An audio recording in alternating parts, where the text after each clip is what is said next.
그 사실 그 경북경찰청으로 이첩했다가 회수를 한 뒤 국방부 조사본부에서 조사를 했을 때도 네. 초기에는 네, 임성근 책임을 분명히 못 박았단 그렇죠. 말이죠. 당연히 들어가야 된다고. 그러다 막판에 또 임성근이를 뺐고. 그러니까 조사본부 사람들이 그랬다는 거 아니에요? 4번인가를 자기들은 계속 임성근을 넣어서 했다. 네. 그리고 마지막에 기어이 빼라 그래서 자기들이 그렇게 하지 않았다는 흔적을 남기기 위해서 법무관리관실 무슨 검토 뭐 서류 이런 것들을 지네가 붙여서 그 흔적을 남기고자 했다. 이렇게 이제 공수처에서 진술을 했다고 알려졌죠. 기사를 통해서. 야, 그것까지 나왔는데. 그러니까 참 손바닥으로 하늘을 가리려고 해도 어느 정도지. 이거는 정말로 이제 특검이 왜 필요한지를 스스로 막 입증을 해주고 있는 거고. 임성근이가 그 저기 뭐야 이제 이렇게 경찰이 결론을 냈으니까 자기에 대해서 그 책임을 책임이 있다라는 식으로 글을 올리는 사람들 다 이제 협박 문자를 보냈다. 글내기라고. 아니 뭐 아예 그냥 게시물을 보내가지고 그걸 제가 인용하면서 제 페북에다가 한마디 했습니다. 성근아, 님이 뽕이다. 그렇게 하면 이거 무고로 고소해야 돼요, 임성근. 아, 그렇습니까? 본인은 본인의 잘못을 알고 있는 상태에서 지금 그걸 가리기 위해서 몸부림을 치는 거라서. 그러네. 무고가 되네. 본인이 제일 잘 알고 있으면서 내 말만 맞고 다른 건 다 허위사실이다 이렇게 얘기하면 언젠가 사실은 드러나게 돼 있는데 임성근은 무고까지 추가될 겁니다. 자, 그럼 이제 앞으로 어떻게 되겠습니까? 일단은 특검의 명분이 더 쌓였다 이렇게 그 민주당은 얘기하고 있습니다만은 또 야당은 얘기하고 있습니다만은 이 다음 프로세스는 어떻게 돼요? 경찰이 불송치했기 때문에 그냥 경찰 차원에서는 검찰로 넘어갈 것도 없이 여기서 임성근이는 해방이 된 겁니까? 아니 이제 그 불송치 결정으로 끝나는 게 아니라 저기 무슨 저 고발인이나 저기 저 이의 신청을 할 수 있는데 이게 지금 고발 사건이 아니고 인지 사건이라. 아, 이건 고발 사건이 아닙니까? 그렇잖아요. 사실 이게 여러분들이 사망 사건 발생하면 저희가 저 평화나무라서 전광훈 관련해서 고발을 많이 했거든요. 근데 전광훈에 대해서 불송치가 나면은 더 진전이 안 되는 거예요. 고발한 사람은 그게 불송치가 되면은 더는 이의 제기를 못하게 법이 바뀌었더라고요. 그런데 이게 인지 사건이면은 고발 사건이 아니기 때문에 그러니까 이제 본인들이 재수사를 하도록 무슨 이제 촉구하는 수사 심의 절차나 무슨 뭐 저 검찰로 또 이의 신청을 하고 항고하는 절차나 뭐 이런 것들이 그 주체가 누굽니까? 그러니까 그거를 할 수 있는 지금 고소인 고발인이 없는 거예요. 그래서 지금 이 사람들은 이걸로 뭉개겠다라는 식으로 넘어갈 가능성이 있어서 그래서 그거조차도 특검이 지금 시급하게 빨리 들어와야 되는 이유가 되는 거죠. 특검이 다시 들여다볼 수가 있겠네요. 아, 그럼요. 알겠습니다. 그리고 공수처는 지금 수사가 3가지이지 않습니까? 사망의 원인을 밝히는, 사망의 책임자를 밝히는 부분. 이게 지금 경찰이 뭐예요? 왜 두 군데서 수사합니까? 왜 같은 사건을 두고? 아니 그러니까 지금 이어져 있는 사건이니까 같은 사건이라고 생각하시는데 실제로 사건이 벌어지고 전개되는 과정에서 윤이 끼어들면서 사건이 여러 가지 더 생긴 거거든요. 그러니까 첫 번째 사건이 최해병의 사망에 대한 책임을 규명하는 사건. 두 번째가 박정훈 대령이 그걸 항명했다고 하면서 만들어낸 사건. 이거 재판 중이잖아요, 지금. 그렇지. 그 이제 최해병 사건 수사 담당했던 그 박정훈 대령이 항명했다. 이런 이유로 지금 재판을 받고 있는데 그게 두 번째 사건. 세 번째 사건이 이제 그 기록 탈취해가고 그 뒤로 무슨 외압 넣어가지고 뭐 이거저거 못하게 하고 뭐 그 전에 또 뭐 저 박정훈 대령 보직 해임하고 뭐 저 사령관이 말 바꾸고 뭐 이런 일련의 과정들. 그다음에 그 뒤에 용산이 나서가지고 뭐 이거 해라 저거 해라 뭐 이것 빼라 저것 빼라 했던 것들 이게 이제 소위 외압 사건.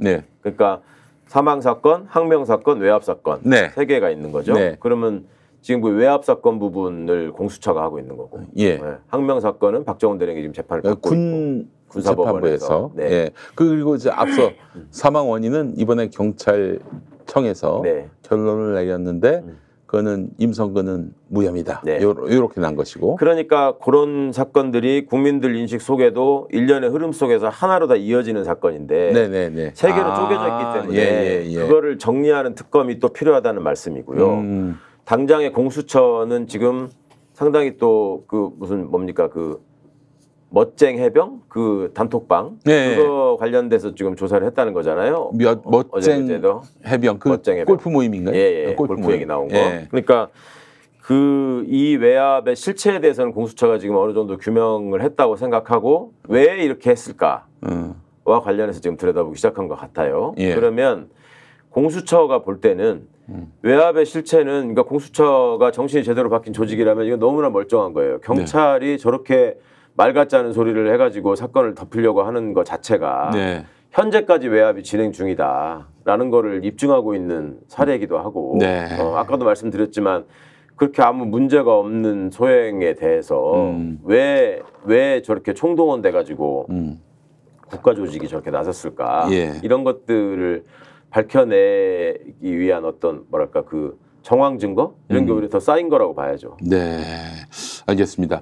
특검의 명분은 더욱 커졌고요. 그 윤석열이 이런 말했어요. 5월 9일에 그 저기 취임 2주년 맞아가지고 기자회견할 때 만약 수사 결과가 국민의 납득을 얻지 못한다면은 내가 당장 나서서 특검을 요구할 것이다 이렇게 얘기했는데 지금 국민들도 아마 어제 그 경북경찰청 결과에 대해서 혀를 찼을 겁니다. 전 두 가지가 생각났어요. 그 박정훈 대령이 증언하면서 그 얘기를 했잖아요. 우리 최혜병 할아버지를 뵀을 때 내가 80년 넘게 살아보니 결국 힘 있는 놈들은 다 빠져나가고 약한 사람들만 처벌받더라.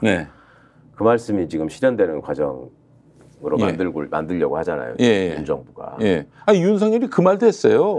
힘 있는 사람들은 다 빠져나가고 힘 없는 사람들에게만 책임을 전가했어야 되겠느냐 이런 말을 했어요. 그러니까 지가 무슨 말 했는지도 지금 다 모를 거예요. 하여튼 그런 상황이 그 어르신의 말씀이 그대로 실현되는 나라가 돼서는 안 된다라는 건 너무 당연한 거고 또 하나 이제 그때 왜 해병대 수사관이 경북청의 수사관한테 전화해가지고 그 막 이렇게 항의하고 얘기하면서 우리가 뭘 잘못했습니까? 왜 저기 이렇게 합니까? 그러니까 흐느끼잖아요 경찰관이. 그 경찰관의 그 목소리가 떠올라서 참 너무 마음에 안 들어요. 그러니까 조직의 일원이라는 이유만으로 이런 황당하고 모멸적인 상황을 자기도 일종의 당사자로서 지금 그 안에 같이 있는 건데 이 사람은 집에 가서 식구들 보기가 얼마나 민망할까. 우리는 변조된 음성으로 들은 경우가 많아서 그분이 누군지 모르지만 아는 사람 다 알 거란 말입니다. 그날 변조 안 된 것 같은데. 그러니까 변조된 음성으로 나간 경우도 있고 그렇지 않은 음성도 있고 한데 우리는 그렇게만 들어서는 모르잖아요. 그분이 누군지를. 근데 그 지인들이나 당사자나 가족들은 다 알 거란 말이에요. 지금 뭐 그 공무원들 있지 않습니까? 이 사건과 유관한 공무원들 다 녹음을 했을까요? 부당한 지시가 있었을 때. 어딘가는 다 기록했겠죠. 본인들이 그 공무원들을 우리가 사실은 지금 상황에서 너무너무 실망하고 욕할 수밖에 없는 면이 있는데 그분들도 민주국가의 시민들이고 다 생각이 있는 사람들이라서. 그렇지. 나중에 또 책임 추궁이 들어오면은 자기를 지키기 위한 뭔가의 수단을 또 제시해야 될 거 아니겠어요? 저는 다 녹음됐다고 보고요. 어떤 상상까지 하냐면은 그 8월 2일에 그 대통령실에서 전화를 걸었을 거 아니에요? 다 녹음했을 거라고 봅니다. 우리 이종섭이가. 그리고 또 당연히 저도 그랬을 가능성이 높다고 7월 31일에 그 12시 되기 전에 그때 작년 그때도 저기 막 대통령실 02800-7070으로 전화 온 것도 다 녹음이 됐을 거라고 보는데 이 사건이 처음 발생했을 때부터 이거는 윤의 정말 목숨줄이자 아킬레스건이 될 것이다라고 처음부터 느낌이 왔었거든요. 왜냐하면 제 나름대로 그 군의 행태와 검찰의 행태에 대해서 누구보다 사람에 대해서 어느 정도 알고 있다고 생각했기 때문에 지금 좀 민망한 말씀이지만 제가 의원 생활을 하면서 우리 보좌진들한테 어떤 업무와 관련해서 짜증을 내거나 화를 낸 적이 정말 거의 없다고 자부하거든요. 근데 그때는 제가 좀 우리 보좌진들을 많이 체근을 했었습니다. 이 사건 굉장히 중요하다. 지금 내가 알고 내가 확인하는 내용보다 여러 우리 스태프들이 더 많은 거를 찾아내고 확인해줘야 된다. 적어도 내가 알고 추측하는 부분에서 내가 얘기하는 거에 대해서는 철저하게 지금 찾아내라.